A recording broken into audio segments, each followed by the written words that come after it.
بسم اللہ الرحمن الرحیم۔ 11 بجے کا وقت تھا اور میں اس طرح بے خبر سو رہا تھا جیسے گدھے گھوڑے سب بیچ دیے ہوں۔ نہ جانے خوابوں میں کون سے جزیروں کی سیر کر رہا تھا جب فون کی مسلسل بجتی گھنٹی نے مجھے جھنجھوڑ کر ہوش و حواس کی دنیا میں لاپٹا۔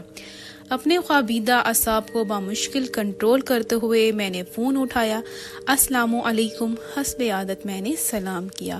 وعلیکم السلام، کیسے ہو طلحہ بیٹا، کیا کر رہے تھے؟ جواباً مجھے ابو جی کی سنجیدہ سی آواز سننے کو ملی۔ سو رہا تھا ابو جی، آپ لوگ خیریت سے پہنچ گئے؟ اور پھر جو انہوں نے بتایا اسے سن کر قدموں تلے سے زمین نکل گئی۔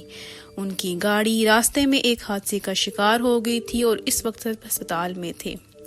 اگرچہ بقول ان کے فکر کی کوئی بات نہیں تھی اور وہ سب معمولی زخمی تھے، لیکن ان کی پریشان لب و لہجہ اور غیر معمولی انداز گفتگو مجھے کسی انہونی کا پتہ دے رہے تھے۔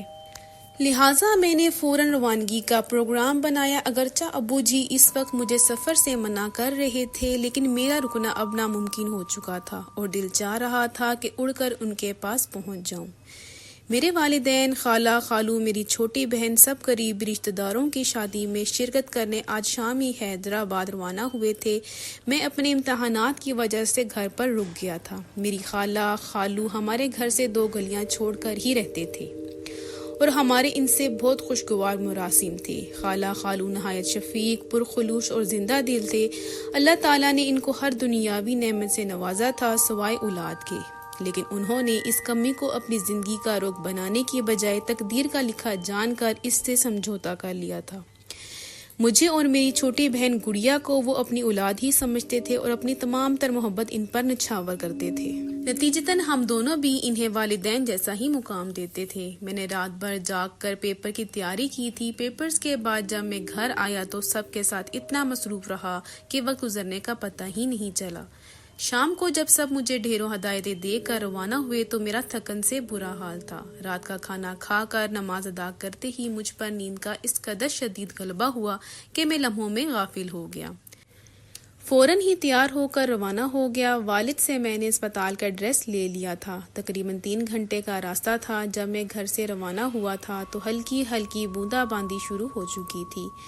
کراچی میں تو راتیں جاگتی ہیں، لہٰذا کافی دیر تک مجھے تنہائی کا احساس نہیں ہوا۔ راستے روشن تھے اور لوگ بھی گھومتے پھرتے نظر آ رہے تھے۔ آدھے گھنٹے بعد بوندا باندی نے موسلا دھار بارش کی شکل اختیار کر لی۔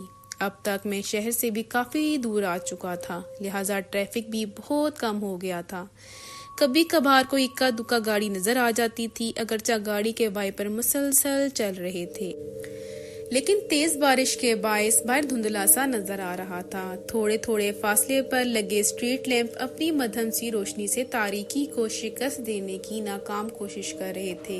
سڑک پر دونوں طرف گھنے درختوں نے رہی سہی روشنی کو بھی نگل لیا تھا۔ اگرچہ میں فطرتاً کافی دلیر اور نڈر تھا، لیکن تنہائی اور تاریکی کی ہیبت مجھ پر طاری ہوتی جا رہی تھی اور میں سفر کے بخیریت تمام ہونے کی دعا کر رہا تھا۔ لمحہ بھر کو بجلی چمکتی تو پورا منظر واضح ہو جاتا تھا۔ بڑے بڑے درخت تیز ہوا سے ہلتے ہوئے مختلف شکلیں اختیار کرتے جا رہے تھے۔ کبھی کبھی تو یوں لگتا تھا جیسے خون اشام چڑیلیں مجھے اشارے سے اپنی طرف بلا رہی ہوں۔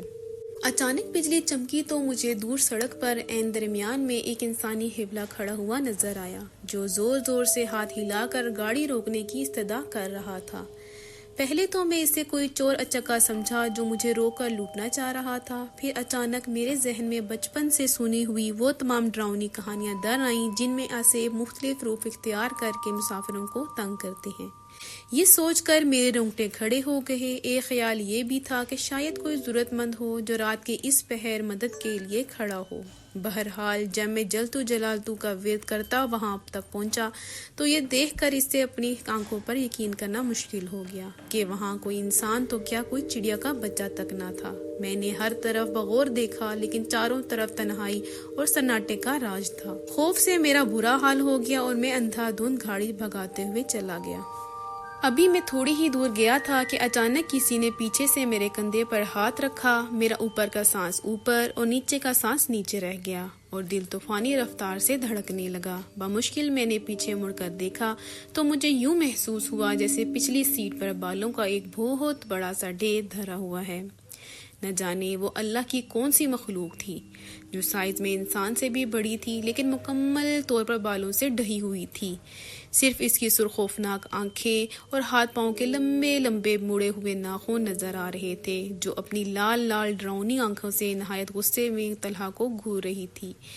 دہشت سے طلحہ کی آنکھیں پھٹی کی پھٹی رہ گئیں اور دل اچھل کر حلق میں آ گیا۔ سانس سینے میں اٹکنے لگا اور ہاتھ پاؤں سنسنانے لگے۔ اس سے حرکت کرنا محال تھا۔ بڑی مشکل سے میں نے اپنے حواس مجتمع کیے اور زیر لب قرآنی آیات کا ورد کرتے ہوئے گاڑی کو طوفانی رفتار سے بھگا دیا۔ تھوڑی دیر بعد مجھے ایسے محسوس ہوا کہ پچھلی سیٹ خالی ہو گئی ہے۔ میں نے شیشے سے پچھلی سیٹ پر دیکھا تو وہ اسیب وہاں سے جا چکا تھا۔ ابھی وہ پوری طرح سکون کا سانس بھی نہ لے پایا تھا کہ اسے یوں لگا جیسے گاڑی دھیرے دھیرے نہایت وزنی ہوتی جا رہی ہے اور اسے چلانا ناممکن ہوتا جا رہا تھا۔ جس گاڑی کو میں جہاز کی طرح اڑا رہا تھا اب گدھا گاڑی کی طرح گھسیٹنے سے بھی انکاری تھی۔ ابھی میں اسی شش و پنج میں مبتلا تھا کہ پیچھے سے ایک خوفناک قہقہ سنائی دیا۔ ایسی دہشت زدہ کر دینے والی آواز میں نے اپنی پوری زندگی میں پہلی کبھی بھی نہیں سنی تھی۔ مڑ کر دیکھا تو وہی غیر انسانی مخلوق دوبارہ سیٹ پر براجمان ہو کر قہقہے لگاتی نظر آئی۔ اس کی ٹانگیں اتنی لمبی ہو چکی تھی کہ اس نے گاڑی کی کھڑکی سے باہر لٹکا رکھی تھی اور پاؤں سڑک پر گھسیٹ رہے تھے۔ اسی وجہ سے گاڑی کو آگے بڑھانا مشکل ہو رہا تھا۔ یہ دیکھ کر میری ریڑھ کی ہڈی میں خوف کی لہر دوڑ گئی اور میں نے بآواز بلند قرآنی آیات اور آیت الکرسی پڑھنا شروع کر دی۔ تھوڑی دیر بعد گاڑی پھر ہلکی ہو کر تیزی سے رواں دواں ہو گئی۔ اس کے بعد گاہے بگاہے یہ تماشا چلتا رہا۔ کبھی وہ بلا پیچھے اور کبھی آگے میرے ساتھ والی سیٹ پر نظر آتی، کبھی قہقہے لگانا شروع کر دیتی اور کبھی نہایت غصے سے مجھے گھورتی رہتی۔ میں نے دعاؤں کا ورد جاری رکھا اور تیزی سے گاڑی بھگاتا رہا۔ گھنٹہ بھر میں شہر کے آثار نظر آنے لگے تو وہ مخلوق یکایک غائب ہو گئی۔ میں نے اللہ کا شکر ادا کیا کہ میں باخیریت بغیر کوئی نقصان پہنچائے میرا پیچھا چھوڑ دیا۔ ابھی میں اسپتال سے 15 منٹ کے فاصلے پر تھا کہ مجھے پھر شوق لگا۔ رات کی تاریکی اور موسلادھار بارش میں خالو ایک اسٹریٹ لیمپ کے نیچے کھڑے نظر آئے۔ میں نے بریک پر پاؤں دبایا تو گاڑی کی سڑک پر دور تک گھسیٹتی چلی گئی۔ خالو تیز تیز چلتے ہوئے آئے اور فرنٹ سیٹ کا دروازہ کھول کر میرے ساتھ بیٹھ گئے۔ اتنی تیز بارش میں کھڑے ہونے کے باوجود ان کا لباس بالکل خشک تھا۔ میں نے نہایت حیرت سے ان سے پوچھا کہ وہ یہاں کیا کر رہے تھے تو انہوں نے دھیرے سے کہا، بس بیٹا یوں ہی کھڑا تھا۔ وہ بالکل گمسم اور کھوئے کھوئے سے تھے۔ باتوں کے انتہائی شوقین اور بات بات پر زور سے قہقہے لگانے والے خالو بالکل خاموش تھے، سوچ سوچ کر بامشکل چند الفاظ ادا کر رہے تھے۔ جب میں نے ان سے سب کی خیریت پوچھی تو وہ گویا ہوئے، ہاں بیٹا سب بالکل ٹھیک ہیں، تم فکر نہ کرو، تم سے ملے بغیر جانے کا دل نہیں چاہ رہا تھا تو میں چلا آیا۔ میں حیرت سے سوچنے لگا کہ وہ کہاں جا رہے ہیں، لیکن ان کی حالت دیکھ کر میں نے مزید پوچھنا مناسب نہ سمجھا۔ مجھے لگا ایکسیڈنٹ نے ان کے حواس کو متاثر کر رکھا ہے۔ میں خود بھی اسپتال پہنچنے کی جلدی میں تھا، لہٰذا خاموشی سے ڈرائیو کرنے لگا۔